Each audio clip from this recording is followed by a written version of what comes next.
Hey there, people call me Riff, but you can call me Handsome. I play for Protest the Hero, and you are listening to Onslaught Radio. This is Onslaught Radio. I'm Natalie, and this evening I am backstage at Sonisphere Festival, where I'm talking to Arif, who's the bassist in the band Protest the Hero. Hi Arif, how's it going? Very well, and Natalie, for the record, you can call me Riff. That's what my friends call me, and you're my friend now. So I'm Riff to you now.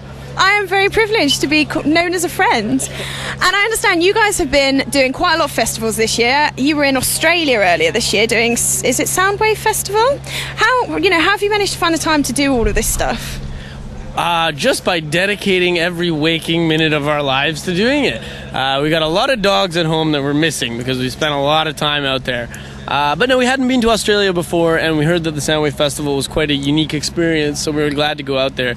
And truly, it's probably the best organized festival that I've ever been a part of in my life. I mean, it absolutely dwarfs North American festivals in terms of creature comforts of the bands and organization and just the sheer magnitude of the thing. So we had a really great time over there.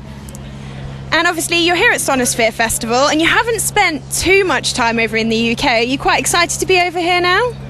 Yeah, of course. I mean, well, we haven't spent a lot of time doing festivals in the UK. In the past, we've come over to do like club tours and the like, and that's always been wonderful. I mean, I think as Canadians, we get a certain kick out of coming and seeing our big brothers in the Commonwealth, So we've always kind of enjoyed coming to England. Although, some of the stereotypes do reign true that the food isn't that delicious, but that's okay. I mean, we can eat a couple of shit sandwiches because we're having a good enough time, So you're talking about the food. What kind of things do you miss from back home? Nothing good, nothing healthy. Anyway, I guess I miss poutine, we call it, which is sort of a Canadian delicacy, which I'm sure a lot of people will be familiar with. It's just fries and cheese and gravy, and I'm sure you call it fries and cheese and gravy here.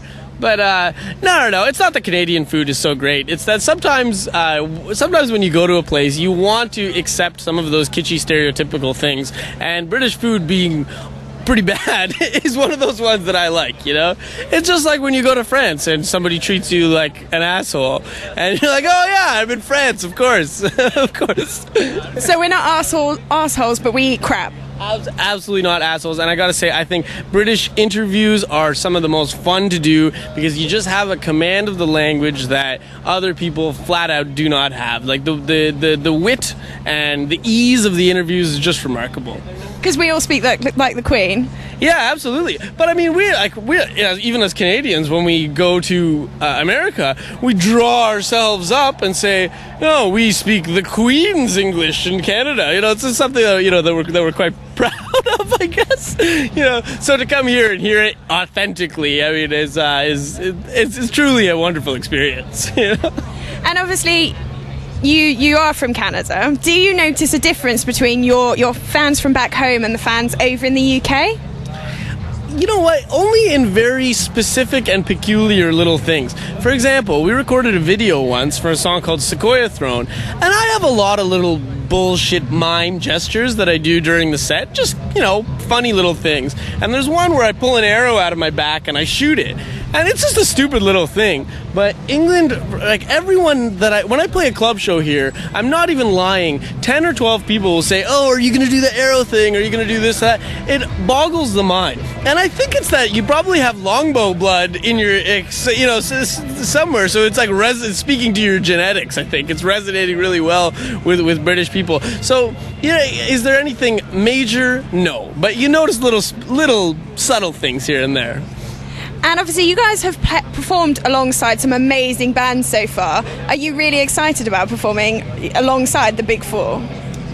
I mean, I think it's an interesting resume piece. I can't say that I grew up really wild about those bands. It's something that I can go to my friends and be like, "Hey, by the way, I played with Metallica. How hilarious is that?" And, I think that in terms of bands that, that we're actually very proud to play with, I mean, we did a tour in the UK with Propagandhi, and Propagandhi are, probably our favorite band. So, I mean, that was a very meaningful experience for us. And not that this is very flattering, but it's also a little cheesy.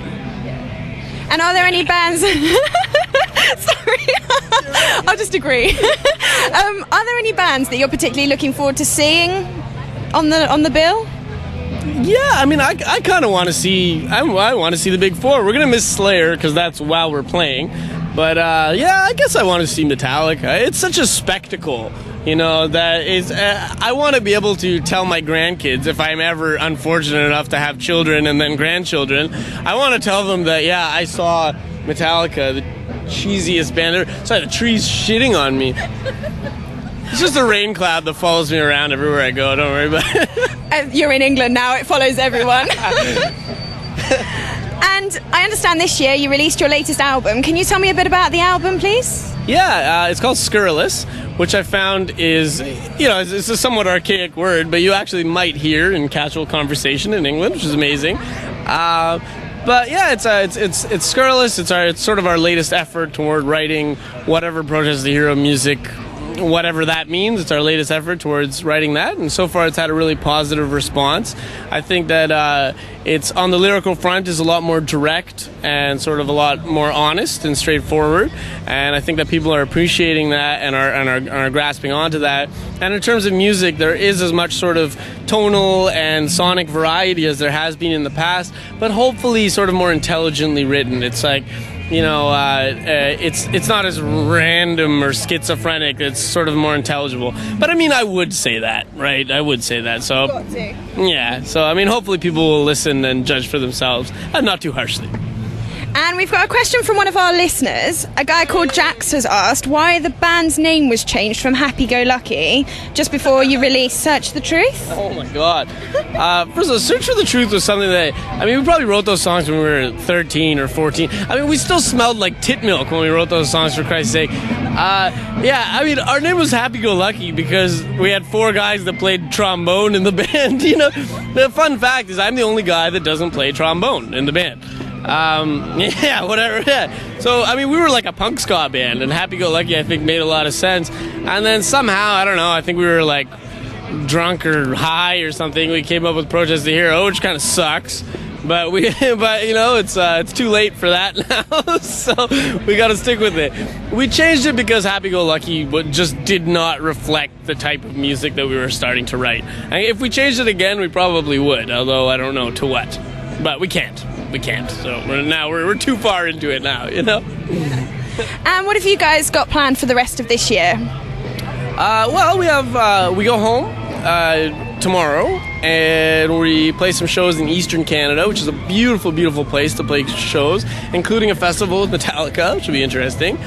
After that, we have a little bit of time off, and then we're looking at doing some Canadian dates in the fall and some US stuff, and then probably Japan.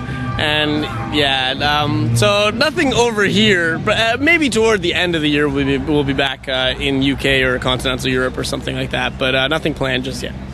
And what would you say as a band has been a highlight for you so far? On this trip? No, just in general, in your whole sort of career so far. Well, you know, I mentioned Eastern Canada just a moment ago, and I think that one of the big highlights was discovering the province of Newfoundland. Newfoundland is the most easterly province in Canada, and a lot of bands don't go there because it's difficult to actually get there. You either have to fly in or take a ferry and then drive, and they don't think that it's sort of economically very feasible for them to go.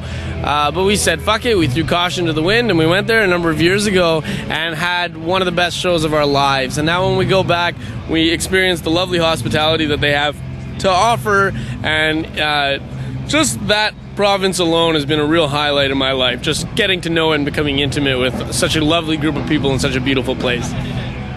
Awesome. Well, good luck for your show this evening, and we look forward to seeing you back in the UK soon. Absolutely, I look forward to coming back. Thank you.